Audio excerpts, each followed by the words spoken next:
Welcome to another deep dive, everybody. It's election eve here in the US, and I know we're all kind of on the edge of our seats waiting to see what happens. So we're going to dive right into all the latest on that, plus a few other things going on in the world, some courtside action, and even a couple of scientific discoveries that just blew my mind. We've got a lot to cover, so let's get started. It really is a day full of potential surprises, right? Absolutely.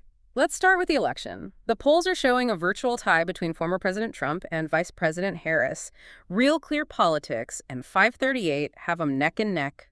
What does that really tell us going into tomorrow? Or international polls are interesting, but they don't really tell the whole story because of the Electoral College. It's not just about who gets the most votes overall, right? It's about winning states, and specifically winning enough states to get a majority of those electoral votes. So even if it's close nationally, the actual outcome could be different. When we look at those swing states, Exactly. You know, Nate Silver actually predicts that Harris has a decent chance of winning the popular vote. But Trump might have a slight edge when it comes to the Electoral College. So things like historical voting patterns in those swing states, places like Pennsylvania, Michigan, Wisconsin, Nevada, Arizona, Georgia, North Carolina, those are really going to be key to figuring out who might win. Makes them even more interesting to watch. And speaking of watching, over 75 million people have already voted early, both in person and by mail.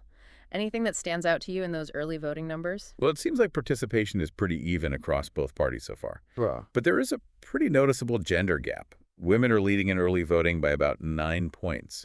One theory is that certain campaign issues might be resonating more strongly with women voters right now, which leads to higher engagement. More research is needed, of course. Yeah, But definitely something to keep an eye on. for sure. And of course, we can't forget about the Senate and the House of Representatives. They're both up for grabs, too.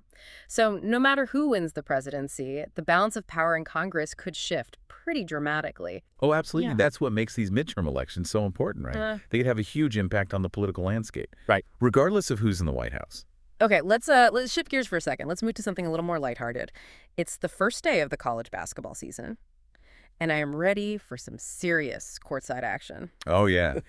Almost all the top men's teams are playing today. Some must-watch games, like #1 ranked Kansas against Howard, and then #8 Baylor versus #6 Gonzaga. Now, those are games I would not want to miss. What are some of the big storylines you're following this season? Well, on the men's side, everyone's wondering if UConn can pull off a historic three-peat, winning 3 national championships in a row. Very few teams have done that. And then, of course, there's the debut of Duke's freshman sensation, Cooper Flagg, projected to be the #1 pick in next year's NBA draft. The women's side is going to look a bit different this year. 2 of last year's biggest stars, Caitlin Clark and Angel Reese, they've moved on to the WNBA. Who should we be watching this season? Well, keep an eye on UConn's Paige Buchers. When healthy, she is one of the most dynamic players in the game. And USC's Juju Watkins is poised to have a breakout season. She's got that rare combination of skills, athleticism, and intelligence on the court. All right, switching gears again now to a serious development in the Breonna Taylor case.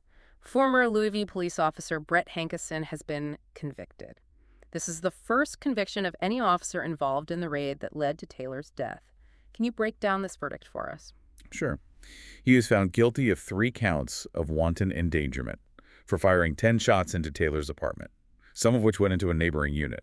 But he was acquitted of the more serious charges directly related to Taylor's death. It's been such a high-profile case and sparked so much debate. It'll be really interesting to see how this conviction impacts future cases related to police conduct and accountability. Yeah. And it's important to note that the 2 other officers involved in the raid on Taylor's apartment were not charged. Prosecutors concluded that their actions were justified, given the circumstances. Okay, let's dive into some exciting breakthroughs in science and technology. Researchers have figured out how to use large language models, the same tech that powers ChatGPT, to teach robots new skills. Wow. Imagine robots learning complex tasks simply by processing language and instructions, just like we do. This could revolutionize how we use robots across so many industries: manufacturing, healthcare, even things like disaster relief. It sounds like science fiction. Speaking of incredible discoveries, scientists have made an amazing finding about Utah's pando tree. This is a single organism made up of almost 50,000 stems. They've determined that this tree is somewhere between 16,000 and 80,000 years old, making it one of the oldest living things on the planet. It's amazing to think that this tree has witnessed so much history and change, you know. It really highlights the resilience of nature and the importance of conservation. There's also been some news from the world of chemistry that I found just mind-blowing. Scientists have managed to create molecules that were once thought to be impossible. Really? Yeah, they have a double carbon bond in a location that basically defies a century-old rule in chemistry. So it's a discovery that really challenges our understanding of what's possible and could lead to all sorts of breakthroughs in medicine and other fields. That's incredible. So we've got a potentially historic election, an exciting college basketball season tipping off, and groundbreaking scientific discoveries, all happening at once. It's definitely a time of great change and potential turning points. I think that's a great observation. Feels like we're on the cusp of something big, but what that something will be is still up in the air. The sense of anticipation and the potential for unexpected outcomes, it's all really fascinating. Speaking of the unexpected, can we circle back to the election for a moment? And with the race so close, what do you think could be the deciding factor tomorrow? Well, voter turnout is always key, of course. Yeah. But I think the results in those crucial swing states we talked about, they'd be particularly important this year. They could really make or break a candidate's chances. It's going to be a long night watching those returns come in. We'll definitely be discussing this more in our next segment. It certainly will. And speaking of things that can make or break a season, let's talk some more college basketball. UConn trying for their third national title in a row. That's not something you see every day. How do you think they'll handle the pressure? Yeah, that's what I'm wondering. Can they really pull off a three-peat? It's such a huge accomplishment, and the target is definitely going to be on their backs. And then there's Cooper Flagg, starting his college career at Duke. With all this hype surrounding him, people are already comparing him to all-time greats. Do you think that kind of pressure can affect a young player? It certainly can, especially for a freshman. But from everything we've seen so far, Flagg seems to have the talent and the work ethic to live up to the expectations. Should be fun to watch his development throughout the season. Absolutely. But let's not forget about the other powerhouse programs. Gonzaga lost some key players from last year. Can they still be a contender? You know, Gonzaga has a history of reloading and exceeding expectations. They've got a strong program and consistently attract top talent. I wouldn't count them out just yet. And then there's Kansas, always the threat. The women's side of the game will be interesting to watch, too. With Clark and Reese now in the WNBA, who are you excited to see? Well, Paige Buecher's at UConn. She's battled injuries, but is incredibly talented. When she's on the court, she's electrifying. Right. And Juju Watkins at USC, her freshman season was amazing. She's got the potential to be one of the faces of women's college basketball. Sounds like both the men's and women's games will be full of surprises and exciting matchups. Now, before we wrap up, I want to circle back to the Breonna Taylor case for a moment. This conviction is significant, but it also brings up some broader questions about police accountability, especially in these situations with no-knock warrants. Right. It's really important to understand what a no-knock warrant is. It allows officers to enter a property without announcing their presence, which has been the subject of a lot of debate and scrutiny, this case. And the national conversation surrounding it really highlights the complexities of law enforcement and the urgent need for continued dialogue and reform. It's such a complex issue with no easy answers. It'll be important to keep discussing this and working towards a future where tragedies like this can be prevented. Absolutely.